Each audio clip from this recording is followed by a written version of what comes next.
Welcome back again in my YouTube channel. और हम बात करेंगे सीएसएस की पोजीशन प्रॉपर्टी, जो कि सबसे मोस्ट इम्पोर्टेंट प्रॉपर्टी होती है जब भी हम कोई भी फ्रंट एंड पेज डेवलप करते हैं। और हमें अगर पोजीशन प्रॉपर्टी यूज करनी पड़ी तो वहाँ पर हमें यूज करनी होगी ये पोजीशन प्रॉपर्टी के कुछ वैल्यूज़। ठीक है, तो कुछ इसके कुछ वैल्यूज होते हैं जो कि हम बोलते हैं relative, absolute, fix and sticky. इनमें क्या डिफरेंस होता है हम बताते हैं आपको, और इसको हम प्रैक्टिकल भी बताएंगे। और इसकी कुछ सपोर्टिव प्रॉपर्टी भी होती हैं, जैसे कि आपकी left, right, top and bottom. इसे किस तरह से यूज करते हैं वही मैं आपको बताता हूँ। तो मैंने एक प्रॉपर्टी और ऐड कर ली है जो कि स्टैटिक, और स्टैटिक का क्या काम होता है मैं आपको बताता हूँ। जो स्टैटिक है वो बाय डिफ़ॉल्ट पोजीशन प्रॉपर्टी होती है, मतलब कि अगर आप इसको नहीं देते तब भी ये प्रॉपर्टी आपके किसी भी डिव एलिमेंट में लगी होती है या फिर किसी भी एलिमेंट में लगी होती है।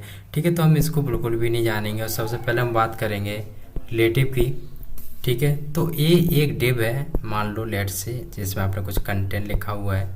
ठीक है, और इसमें आपने एक पोजीशन दे दी रिलेटिव। ठीक है, इसके ऊपर भी कुछ कंटेंट है लेट से, और ये डिव यहाँ पर है, और आपने ये जो रिलेटिव दे दिया है। और इसी में अगर आप टॉप में लेट से 20 पिक्सल देते हैं तो ये जो इसकी पोजीशन है रिलेटिव, तो ये जो पोजीशन लेगा 20 पिक्सल, या फिर परसेंट में भी आप दे सकते हैं, तो ये यहीं से लेगा। ठीक है, कुछ यहाँ पे आ जाएगा क्योंकि हमने टॉप से जो है पोजीशंस को दे रखी है। ठीक है, तो आप समझ सकते हैं कि ये जो पोजीशन रिलेटिव प्रॉपर्टी होती है वो अपने ही जो पोजीशन होती है उसी से वर्क करना स्टार्ट करती है, सिंपल। ठीक है, और अगर हम बात करें एब्सोल्यूट की, तो देखो एब्सोल्यूट में भी सी में मैं समझाता हूँ। ये लेट से आपके पास एक डिव है, गौर से सुनिए, ये आपके पास डिव है और इसको आपने एब्सोल्यूट दे दिया है। ठीक है, और जब आपने ये एब्सोल्यूट दे रखा है तो ये क्या करेगा कि जो इसका जो पेरेंट डिव होगा, पेरेंट डिव मतलब कि इसका जो पेरेंट डिव होगा अभी बॉडी होगी, तो अगर हमने टॉप 20% दे रखा होगा तो जो बॉडी का 20% होगा ये वहाँ से खिसकेगा। ठीक है, और ऐसे ही अगर हम लेफ्ट कुछ दे रखा होगा तो लेफ्ट से खिसकेगा, और अगर आपने राइट दे रखा होगा तो राइट से खिसकेगा, जैसे कि मैं आपको बताया था यहाँ से। ठीक है, आप इसको पिक्सल में भी दे सकते हैं, परसेंटेज में भी दे सकते हैं, और रैम ईएम में भी दे सकते हैं। ठीक है, ये आपके पास सारे ऑप्शंस होते हैं। ठीक है, फिर से अगर हम बैक आते हैं, और पहले तो इसको मैं रिमूव करूँगा। और अगर हम बात करें फिक्स की, तो ये फिक्स भी एक तरह से एब्सोल्यूट की तरह ही काम करती है। इसको फिलहाल हम प्रैक्टिकल समझ लेंगे, पहले हम थ्योरेटिकल समझ लेते हैं। ठीक है, अगर हम बात करें फिक्स की, तो लेट से आपका ये कुछ डिव है और इसको आपने फिक्स दे दिया है। ठीक है, और आपने टॉप से लेट से 20 पिक्सल दे दिया है, और लेफ्ट से लेट से आपने 20 पिक्सल दे दिया है। ठीक है, तो आप जैसे ही इस डिव को स्क्रॉल करेंगे, चाहे नीचे कुछ भी कंटेंट क्यों ना हो, तो ये अपने आप पोजीशन फिक्स हो जाएगा, ये कहीं से हिलेगा डुलेगा नहीं। ऐसे ही होता है स्टिकी।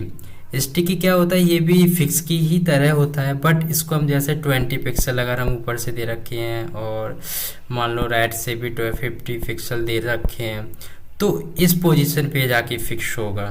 ठीक है, यहाँ पे जाके ये फिक्स हो जाएगा जैसे हम स्क्रॉल करेंगे तब। ठीक है, लेकिन फिक्स क्या होता है कि हमने जैसे ये जो प्रॉपर्टी दे दी और इसकी कुछ वैल्यू दे दी, तो ये वहाँ पे जाके परमानेंट फिक्स हो जाएगा। लेकिन स्टिकी में ये जब ही फिक्स होगा जब हम स्क्रॉल करेंगे, इस पोजीशन में जाके फिक्स करेंगे। इसको प्रैक्टिकल देख लें, नहीं समझ आया तो कोई बात नहीं।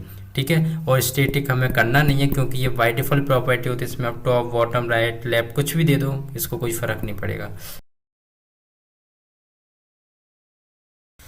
तो मैंने अपना VS कोड ओपन कर लिया है, और यहाँ पे कुछ मैसेज लिखी हुई है, और यहाँ पे कुछ HTML लिखा हुआ है। ठीक है, इसका मैं आपको व्यू दिखाता हूँ, और ये कुछ इस तरह का दिखेगा। ठीक है, और मैं फिर से आऊँगा इधर ही। ठीक है, तो अगर हम बात करें सबसे पहले पोजीशन स्टैटिक की, तो यहाँ पे मैं पोजीशन प्रॉपर्टी के साथ वैल्यू दूंगा स्टैटिक, पोजीशन स्टैटिक। ठीक है, और जस्ट मैं इसमें टॉप से कुछ 20 पिक्सल दूंगा, और ये कोई भी इफेक्ट नहीं करेगी, ठीक है। और मैं 20 पिक्सल, ठीक है। तो देखो अभी कोई इफेक्ट नहीं हुआ है। और अगर हम बात करें रिलेटिव की, तो यहाँ पे जस्ट मैं रिलेटिव रखूँगा और ये अपनी जगह से कुछ 20 पिक्सल यहाँ से खिसकेगा, कुछ यहाँ से खिसकेगा। और जैसे कि मैं अगर इसको वेरीफाई और अच्छे से कर पाऊँ तो और ही कुछ है, ठीक है। तो मैं जैसे ही जस्ट H1 लिखा और यहाँ पे मैं कुछ लॉरम स्पैम का कुछ कंटेंट दूंगा और जो कि 100, ठीक है।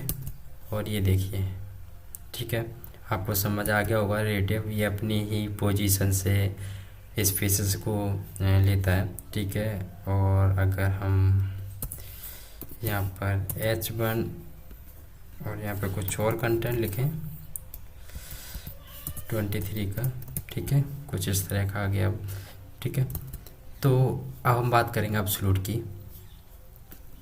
तो जस्ट मैं यहाँ पे एब्सोल्यूट लिखूँगा और ये देखिए, ठीक है, इसका जो जेड इंडेक्स है वो बढ़ गया है और इसने जो पोजीशन ले रखी है वो अपने जो इसका पेरेंट डिप है यानी कि बॉडी वहाँ से ले रखा हुआ है, ना कि इसने कुछ यहाँ से लिया हुआ है, ठीक है। ओके, आई होप आप समझ गए होंगे, ठीक है। और अगर हम बात करें अपने फिक्स की तो आप देखिएगा, और इसको मैं 50 दे दूंगा और लेट से इसको मैं 20% लेफ्ट से दूंगा, 20%, ठीक है। और ये देखिए ये यहाँ से 20% आ गया लेफ्ट से, और यहाँ पे मुझे मार्जिन ऑटो देने की नीड नहीं है, ठीक है। ये देखिए, ठीक है, अब आपको समझ में आ गया होगा, ये फिक्स हो गया। अब मैं कैसे कह पाऊँगा कि ये फिक्स हो गया, तो एब्सोल्यूट की तरह भी वर्क कर रहा है, ये फिक्स हो गया। देखो अगर हम इसी डिप लें और यहाँ पे मैं H1 लॉरम 500 दे देता हूँ, 5000 दे देता हूँ, ठीक है। अब देखिए स्क्रॉल कर रहा हूँ, ये फिक्स हो गया उसी पोजीशन पे। इसको मैं Ctrl Z करूँगा, ठीक है, क्योंकि मुझे इतना कंटेंट देने की ज़रूरत नहीं है। और अगर हम बात करें स्टिकी की, तो स्टिकी आप ध्यान से देखिएगा और देखो डिप 1 है, Ctrl+S किया और मैं यहाँ पे स्टिकी दूंगा, स्टिकी, ठीक है।